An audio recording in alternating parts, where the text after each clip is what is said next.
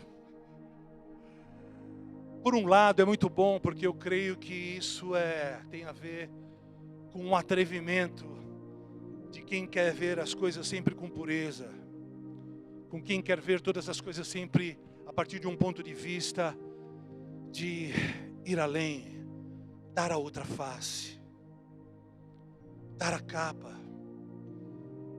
entregar aquele que lhe é pedido empréstimo. Eu entendo, meu irmão, que sob o ponto de vista macro, a gente não deve ser tolo nem idiota, tem que haver um equilíbrio nisso, porque existe o dia de ser serpente e o dia de ser pomba. A Bíblia diz, sejam simples como a pomba e prudentes como a serpente. Eu entendo isso. Eu entendo que tem dia de bater a mão na mesa. Mas tudo o que eu peço para Deus é que eu não perca o coração. Que eu não perca a perspectiva de ter uma leitura a partir dos bons olhos que não estão aqui, estão aqui. Tudo que eu tenho pedido a Deus, Deus preserva a minha visão, a visão do coração, preserva a minha integridade, porque do coração procedem as saídas para a vida. Ainda que me firam, ainda que me quebrem, Senhor, me permita ter uma visão pura, não a minha, mas a tua visão. Não é porque nós fomos roubados 2, 3, 10 vezes que nós não devemos emprestar a alguém. Lucas 11, 34 a 36 diz assim, os olhos, está falando a mesma coisa, ok? Os olhos são como uma luz para o corpo. Quando os olhos de vocês são bons, todo o seu corpo ficará cheio de luz. Porém, se os seus olhos forem maus, o seu corpo ficará cheio de escuridão. 35. Portanto, tenha cuidado, para que a luz que está em você não seja escuridão. Pois, se o seu corpo estiver completamente luminoso e nenhuma parte estiver escura, então ele ficará todo cheio de luz, como acontece quando você é iluminado pelo brilho de uma lamparina. Aleluia. Sabe o que eu aprendo, o que eu entendo? Que quando nós andamos em simplicidade, em pureza, em singeleza de coração, em humildade, em amor, nós seremos iluminados. Isso é tão lindo, é tão poderoso, é tão maravilhoso, que como eu disse há pouco, no seguinte verso, Jesus já está apontando, sabe para quem? Para os mestres, para aqueles que sabem, para aqueles que deveriam ensinar. E de novo, o que eu aprendo com isso? Que a vida flui do coração e não do intelecto. Que a vida flui da revelação e da iluminação do Cristo em nós, e não de informação que não é praticada. Olhos puros é como um coração puro. Você acha que Jesus não sabia exatamente com quem ele andava? Você acha que Jesus tinha que perspectiva, que leitura acerca de Judas? Qual era a ótica? Qual era a visão de Jesus acerca da mulher cananeia? Qual era a leitura de Jesus e a visão de Jesus acerca daquela mulher devassa, a samaritana do poço? Você acha que ele não sabia que ela era devassa? Você acha que ele não conhecia quem era Judas? Qual era a visão de Jesus acerca de Zaqueu? Um ladrão que trabalhava a favor dos romanos, sendo hebreu? Qual era a visão de Jesus acerca da mulher adúltera? Qual era a visão de Jesus acerca dos demais discípulos? Acerca de Maria Madalena, que quebrou aquele vidro de perfume caríssimo e enxugou os pés dele com as suas lágrimas e com o seu cabelo em meio às lágrimas? Qual era a visão de Jesus? Você acha que Jesus não sabia quem todos eles eram?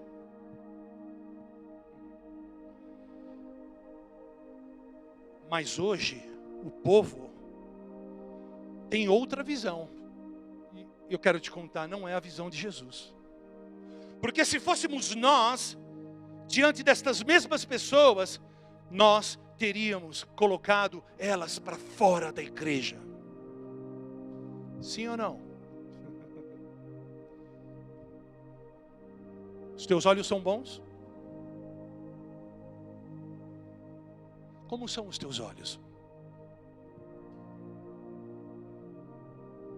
Percebe como é importante entender esses 2 versículos? Aquilo que Jesus está dizendo.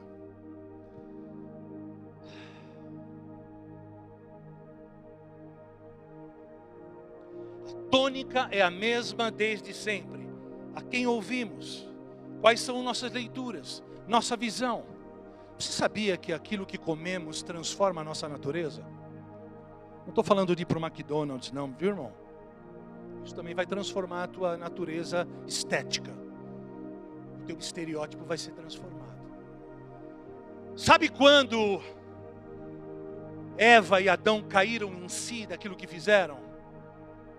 Quando eles comeram do fruto. Quando eles comeram do fruto, a sua natureza foi transformada. E então eles perceberam que havia algo errado. Porque eles estavam lá bem, eles estavam lá peladões, mas bem. Eles estavam curtindo com Jesus, com Deus, com a Trindade, com Jesus também. Mas quando eles comem do fruto, a sua natureza foi transformada. Aquele DNA de homem eterno agora é maculado e agora eles são homens mortais. Aqueles que experimentando a segunda morte estão separados eternamente de Deus. E o que eu quero dizer com isso? Aquilo que você ouve, aquilo que você come, aquilo que você põe para dentro, transforma a tua natureza. Por isso eu digo para vocês, ouçam as verdades presentes. Ouçam o que Jesus está falando na terra. Ouça o que Deus está falando hoje, agora. Não adianta você conhecer a Bíblia de cabo a rabo e aquilo ser mera informação para você. Ou aquilo cai do intelecto para o coração, ou é apenas ortodoxia morta. Deus se manifesta através do Espírito da profecia. O Espírito da profecia é o testemunho de Cristo, é a vida se manifestando dia após dia.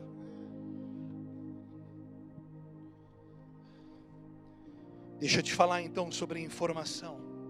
Informação e conhecimento não transforma. Esse é o mal de hoje, desta geração. É a tônica atual. Ortopraxia versus ortodoxia. O que é que nos transforma? É a prática da fé. O que nos transforma? É o conhecimento sendo praticado. O que nos transforma? É a prática daquilo que eu conheci através dele. Não o conhecimento em si. Sabe por quê? Porque o Paulo Coelho, Jô Soares, o Papa, nada contra o Papa, e tudo contra ele. Eles conhecem a Bíblia mais do que todos nós aqui. Existem muitos ateus que conhecem a Bíblia muito mais do que nós. No entanto, eles não têm revelação nem vida. Faz sentido? Sabe o que significa a palavra revelação? Iluminação. Tem a ver com candeia, né? Fala de iluminar, mostrar o oculto, revelar.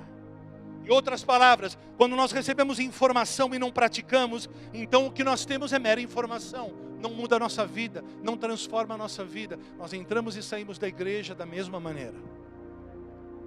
Arrotamos santidade, desculpe o termo, mas na verdade somos absolutamente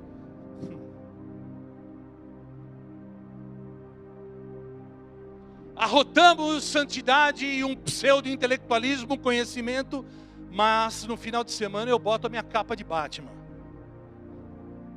E aí, meu irmão, vale tudo, hein? Arrotam santidade, mas não seguram a alma, perdem dentro do labirinto da alma. E eu falo sempre as mesmas coisas aqui. Quer dizer, Deus, tem muita informação por aí, mas pouca revelação, pouca vida. Qual é o problema, Adriano? Ah, bem grande. Qual que é o problema, Adriano?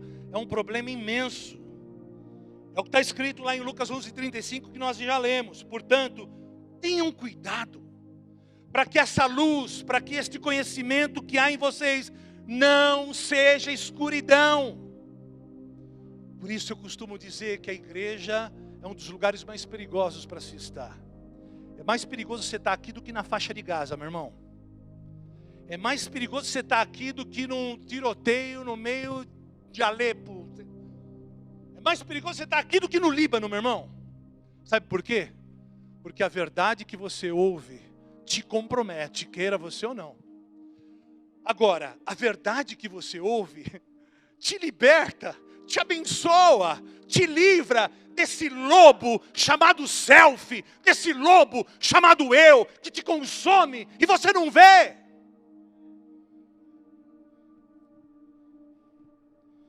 Cuidado para que aquilo que eu já te revelei, para que aquilo que eu já te iluminei, para com aquilo que eu já removi o véu, não seja para você trevas. Cuidado para que a verdade que é em ti não seja escuridão. Porque o que transforma, o que arranca o homem das trevas, o que ilumina, não é informação, é revelação. Se vocês não praticarem o que vos ensinei, ortopraxia, praxis, vida real, será tudo mera informação. E aí o bicho pega para ti, porque o juízo será muito maior no último dia.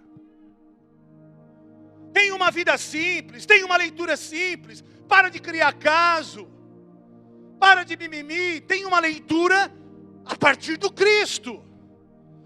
Deus está dizendo assim para mim, não me interessam as vossas leituras. Isso passa imperativamente pelas questões, padrões e protocolos e desenhos eternos de Deus.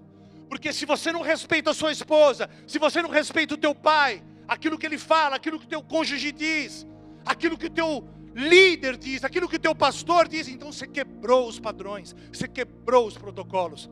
Óbvio que eu parto da premissa que ninguém está dizendo para você tomar veneno. Eu estou falando que se você não obedece, sabe o que acontece? Você vai morrer através de uma vida eternamente em vertigem. Você vai ficar rodando em círculos. Sabe qual foi o problema de Sansão? Sansão, alegoria de Cristo, símbolo de Cristo, sombra de Cristo, um dos maiores homens da Bíblia, um dos meus personagens prediletos. Normalmente Sansão tem uma leitura muito errada, muito distante da verdade pela igreja. Nós temos mensagens no nosso site sobre Sansão. Ele era um homem singular, incrível, mas quando ele começa a negociar, quando ele começa a negociar com o inimigo, quando ele abre mão das verdades, imediatamente ele perde a unção. Sabe o que o inimigo faz? Quem lembra? A primeira coisa que o inimigo faz. Alguém lembra? Ele arranca os olhos. A primeira coisa que o inimigo quer é arrancar os nossos olhos. Sabe o que aconteceu com Sansão? Um homem com um propósito incrível, eterno. Ele é colocado para girar um moinho. A vida começou a andar em círculos.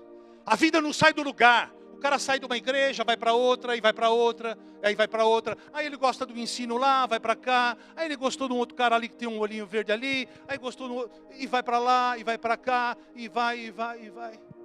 E não sai do lugar. Quem está feliz ainda?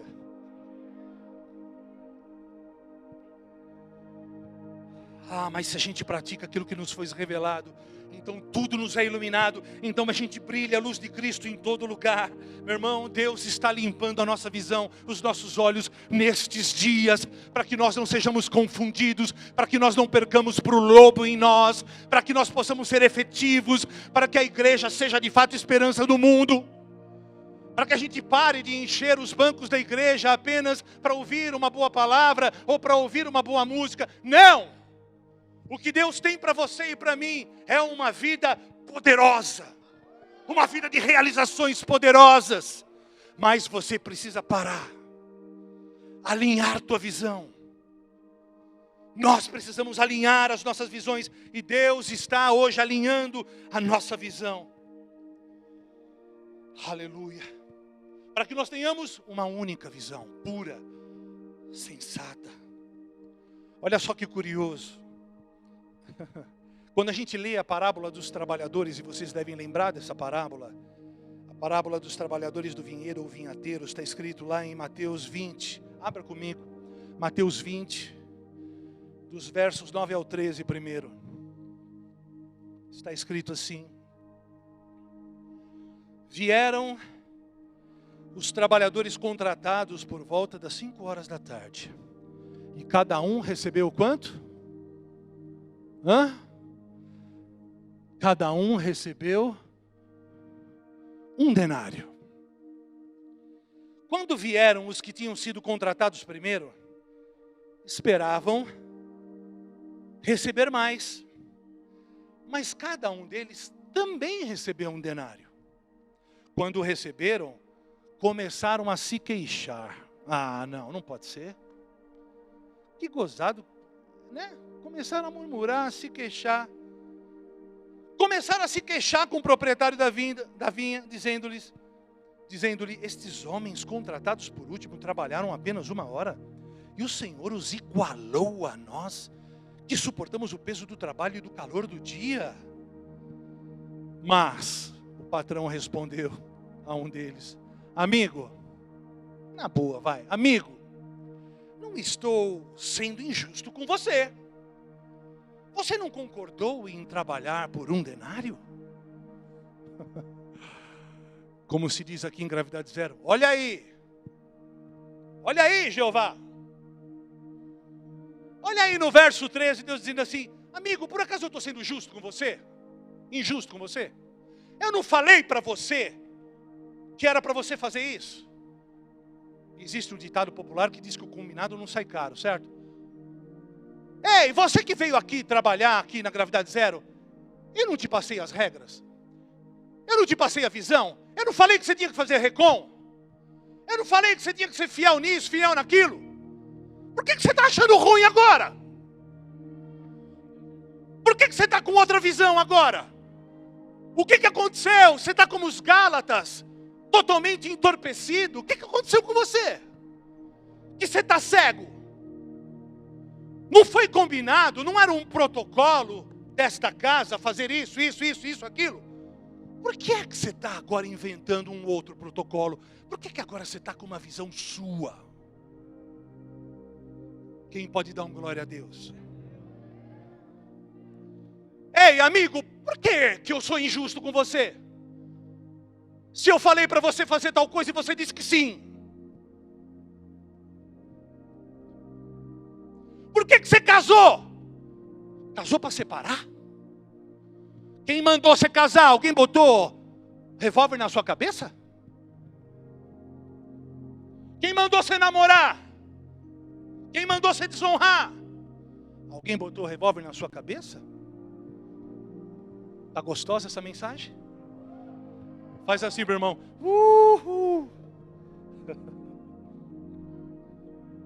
Aí Jesus diz assim, bem calmamente, amorosamente, numa franqueza visceral: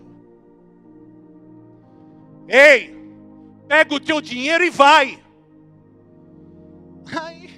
Eu pensei que Jesus fosse diferente. Então vai ler João 6,66, que eu não vou nem ler para você. Mas Jesus era um ursinho de pelúcia que quando eu... Para, irmão. Pega o seu dinheiro e vai. Por quê? Por que você me chama de mal? Porque eu sou justo? Por que eu sou mal? Porque eu ando na revelação que Deus me deu? Por que sua esposa não presta? Porque ela é fiel àquilo que foi acordado entre vocês? E Jesus diz assim: pega o seu dinheiro e vai, porque eu quero dar para o primeiro o mesmo que eu dei para o último. E ponto. E essa parábola é para você e é para mim.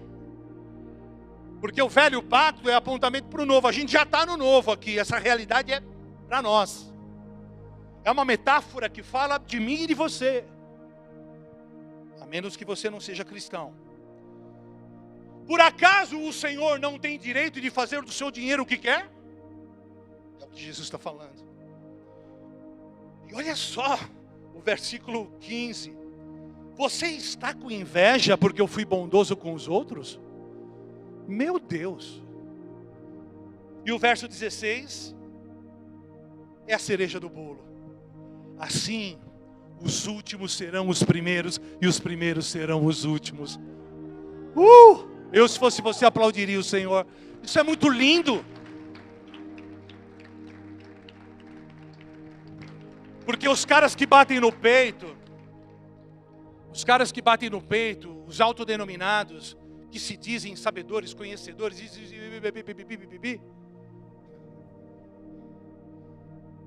são aqueles que se colocam em primeiro. Mas aí vem Jesus e faz uma lama com saliva e barro e mete no olho do cabra. Ei, mas isso não é bíblico. É, mas Jesus é Jesus, né? O que eu vou fazer? Ah, mas olha, em outra passagem, Jesus cospe dentro da boca da pessoa. Vocês conhecem essa passagem? É, pois é. Ah, mas o Léo fez isso. Isso não é bíblico. Herege dos infernos. Não, herege é a sua desobediência. Quando você é herege, você é desobediente. Porque o vento sopra onde quer e o Senhor faz o que Ele quer. É óbvio que as verdades são eternas. Passarão os céus e a terra e a sua verdade permanecerá. A sua palavra permanecerá. Mas estou falando das verdades presentes, daquilo que Ele quer fazer. E aquilo que Ele faz, do jeito que Ele faz, do jeito que Ele quer, e como Ele quer. Agora, as verdades presentes, as premissas básicas, das quais já fomos iluminados, meu irmão, eu e você estamos indesculpáveis. Para de ser rebelde dentro da igreja. Ou você obedece, ou você se submete à casa, ou então, meu irmão, por favor, o que você está fazendo aqui? Na boa, em amor. Porque nós temos que ter uma única visão, um único coração, unânimes. Não há problema nenhum em não edificarmos juntos. Porque é como Amós 3:3, né? Vocês sabem o que significa Amós 3:3? É isso. Se não dá para edificar junto, não edifica. Não tem problema. Eu tinha um bispo que eu amo muito, eu sinto saudades dele. Eu vou mandar um beijo para o meu bispo Luiz, lá do Verbo Vivo. Ele dizia assim: Adriano, dá para discordar sem brigar, porque foi Deus que nos uniu. Então a gente pode divergir acerca de tantas coisas, muitas coisas. É claro, as premissas básicas não dá, mas a gente pode divergir de tantas coisas, mas homens maduros não racham. Quem está aqui? E a gente sempre se agarra ao nosso senso de justiça, mas o senso de justiça de Deus é diferente do nosso. Por isso é que Ele escolhe os loucos e os que não são, para confundir os que são. E Ele pega os sábios na sua própria astúcia. E Deus diz que a sua astúcia e sabedoria é vã. Olha como é o nosso Deus. Ele pega o gari, aquele esquecido. Nada contra o gari, não há nada de pejorativo na profissão gari. Mas da nossa ótica, nós sempre colocamos eles numa qualidade menor. Mas Deus pega os improváveis e os coloca como aqueles que são. Isso é poderoso porque me dá esperança. Eu já estou finalizando, presta atenção nisso.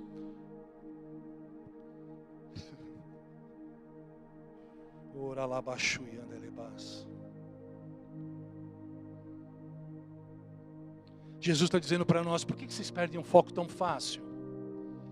Será que vocês não estão vendo quem os ama de verdade? Quem os amou de verdade? Quem pagou o preço de verdade? Será que você não reconhece o favor do seu cônjuge? Será que você não reconhece virtude alguma nos seus filhos ou nos seus pais? Será que não há virtude alguma no seu patrão? Será que não há virtude alguma na sua liderança? Será que é impossível de conviver junto? Será que é impossível edificar junto? Se é possível, não reme contra. Ore, abençoe, se comprometa, ande a segunda milha, dê outra face, coopera, vai para cima, protege, serve ao irmão, tenha o outro em maior estima.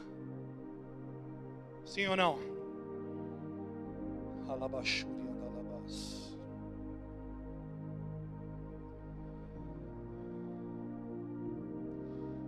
Eu falei sobre aqui a labirintite. Eu nunca tive labirintite, eu já tive uma tontura bem maluca, mas eu sei que alguns dizem assim que quando tem crise de labirintite, as vertigens são tão fortes que eles precisam entrar num quarto escuro e fechar tudo.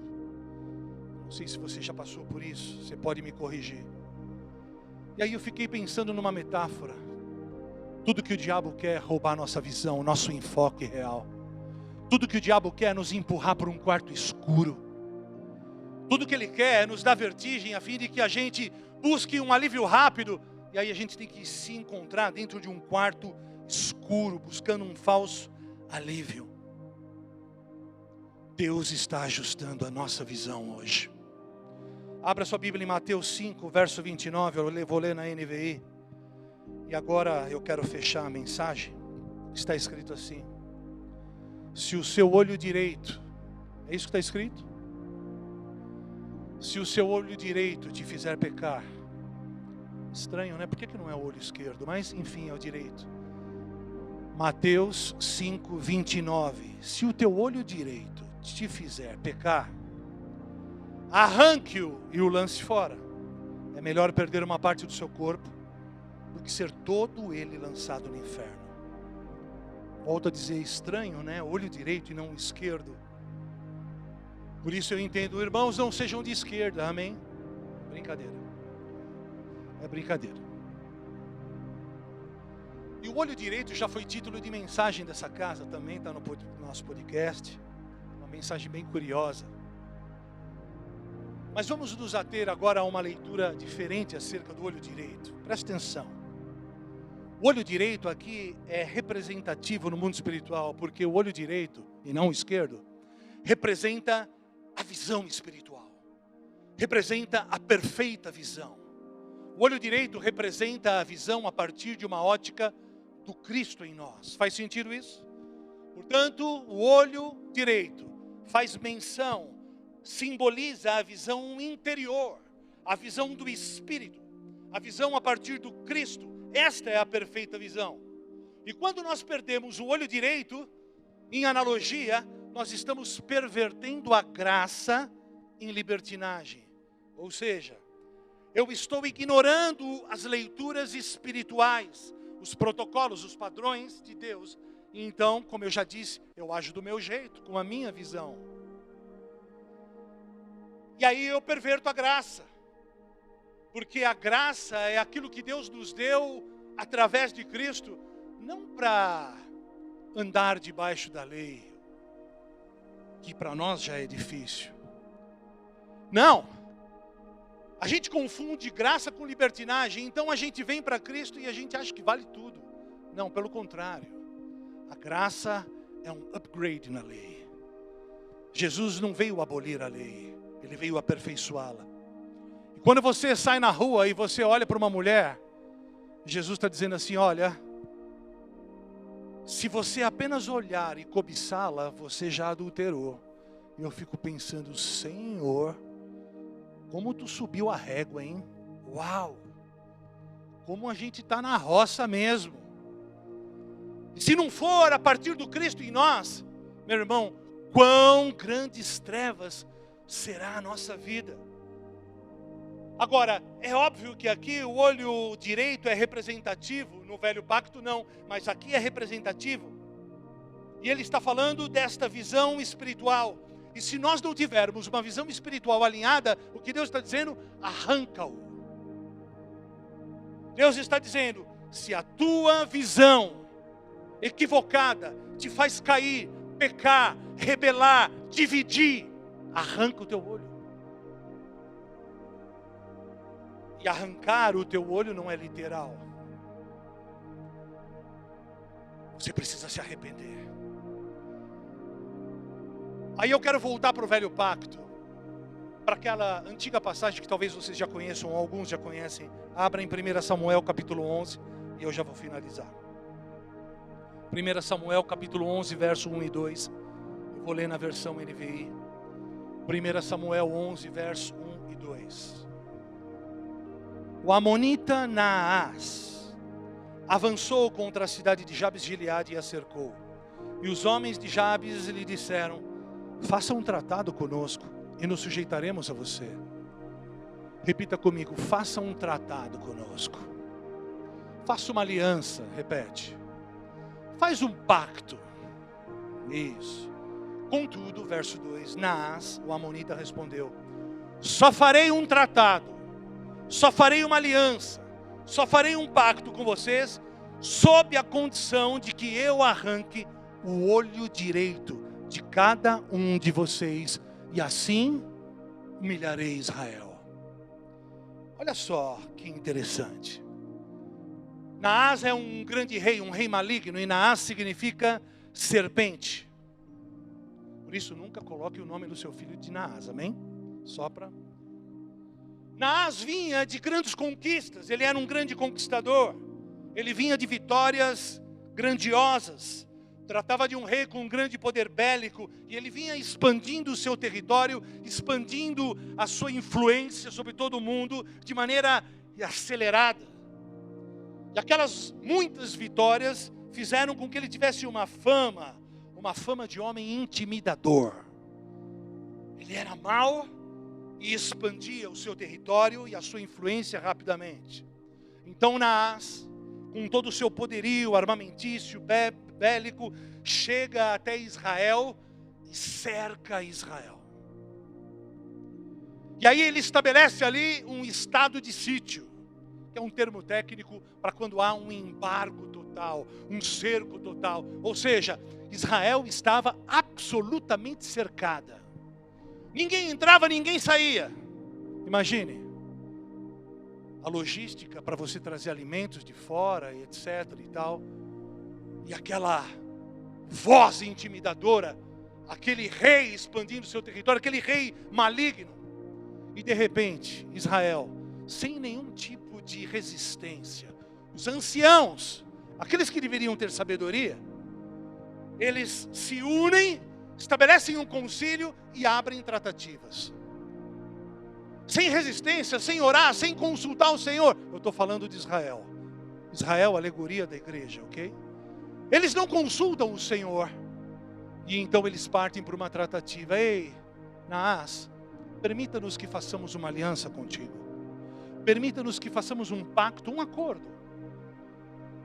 Veja só, Israel propõe um pacto, um acordo com a serpente.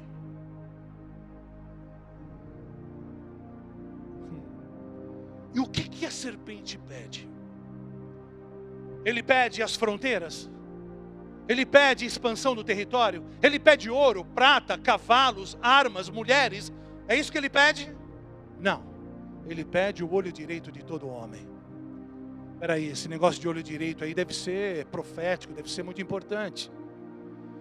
Novo pacto, alegoria é apontamento para o novo pacto. Tudo que aconteceu no passado aponta, é sombra daquilo que viria a se cumprir no novo pacto através do Cristo. Amém? Toda a Bíblia, de cabo a rabo, de Gênesis a Apocalipse, é cristocêntrica. Tudo aponta para Cristo. E então, Naás pede o olho direito de todo homem. Por quê? Porque os homens de guerra, todas as vezes que iam para a guerra, eles manuseavam os seus escudos e com a mão direita eles manuseavam uma espada, uma lança ou outra arma qualquer, e eles protegiam o olho esquerdo, mas deixavam o olho direito liberado para que eles enxergassem e pudessem lutar. Os arqueiros mantinham o seu olho direito, por quê? Porque o seu olho direito era o olho da mira, era o olho que trabalhava. O olho direito de um guerreiro era a sua vida. Então Naás, o que ele queria? Humilhar Israel. O que ele queria? Transformar homens espirituais, homens de guerra, em homens comuns. Naás sabia que vazando o olho de todo guerreiro, eles se tornariam nada. A serpente sabia que roubando o olho direito de cada guerreiro, ele os tornaria homens sem dignidade, sem valor. Provavelmente eles morreriam de depressão. Agora vamos para o novo pacto. O que a serpente quer de você e de mim? Fala para o teu irmão, o olho direito. Ele quer roubar a tua visão, o teu enfoque. Ele quer roubar a tua dignidade, a tua identidade, a tua verdade em Cristo. O que o diabo quer? O diabo quer te causar vertigem para você ficar causando tretinha dentro da igreja, enquanto um monte de gente morre lá fora. O diabo quer que você fique com a tua língua venenosa, falando groselha por aí, se juntando com gente que não tem a mesma visão, que não tem um único coração, que não tem honestidade nas suas condutas. E aí causa, sabe o quê? Duas visões causa o quê? Divisão. O diabo quer roubar a sua visão, acorda! O diabo quer deturpar a tua visão, acorda! O diabo quer rachar teu casamento. O diabo quer rachar tuas relações, acorda! O diabo quer te tornar um homem comum. Um homem de propósito se tornar um homem comum. Você nasceu para fazer diferença na terra. Isso não é evangeliquez. Você nasceu para ser a estatura de Cristo e revelar o Cristo.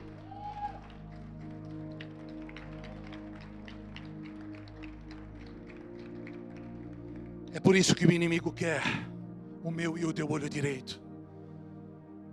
Agora não mais literal, mas agora circunstancial. Agora é o nosso olho direito, é o nosso olho espiritual. Ele quer roubar a nossa leitura espiritual. Ele quer roubar a pureza da nossa leitura. Ele quer que você não tenha um coração simples, um coração puro. E Ele quer que você tenha a leitura e um filtro acerca de todas as coisas a partir das tuas dores, das tuas feridas. Não, o que te define é Cristo, não são as tuas feridas. As tuas derrotas, as colisões do passado não te definem, é Cristo que te define. Não tenha leituras a partir das tuas cicatrizes, a partir das suas tristezas, mágoas. Não tenha leituras a partir disso. Quem está entendendo? Vamos ficar de pé. Eu quero pedir, por favor, a pastora Vanessa aqui à frente, o louvor.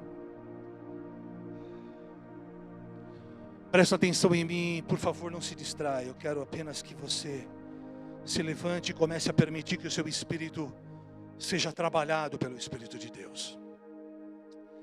Eu quero dizer para você que a serpente do Éden é a mesma serpente que agiu na vida do rei maligno Naás. E é a mesma serpente que todos os dias procura fazer aliança com você e comigo. Ei, Aleph, faz uma aliança comigo. Ei, Carlos, faça uma aliança comigo. A serpente está todo dia. Ei, Léo, faz uma aliança comigo. Todos os dias é a mesma serpente. Ei, Mike, faz uma aliança comigo. O que ele quer é roubar a nossa unanimidade. Ele quer roubar a nossa unidade. Porque quando somos somos fortes. O inimigo ele vem, ele bate, ele vê, opa, aqui não tem jeito, não dá para entrar. Essa comunidade está blindada. Essa comunidade entendeu que eles não vivem mais para si. Essa comunidade entendeu que eles estão aqui vivendo para servir ao outro. Que eles têm agora uma vida de renúncia. Que agora eles chegaram a uma maturidade através de uma ruiotesia, a ponto de que eles entenderam que agora já não são mais eles que vivem, mas é o Cristo neles. E então, agora eles reputam todas as coisas como sendo nada, como sendo esterco, para ganhar a Cristo. Eu não consigo entrar naquela comunidade. Mas quando há dois pensamentos, duas visões, então há divisão. Eu quero te convidar hoje a se arrepender de toda fofoca, de toda conversa unilateral, de todo blá blá blá que você permite entrar pelos teus ouvidos, por tudo aquilo que você come, que transforma a sua natureza e te arrasta para a identidade do velho Adão, aquele homem fantasiado de Cristo, mas que na verdade é adâmico, é carnal, é raso. Rompe com isso.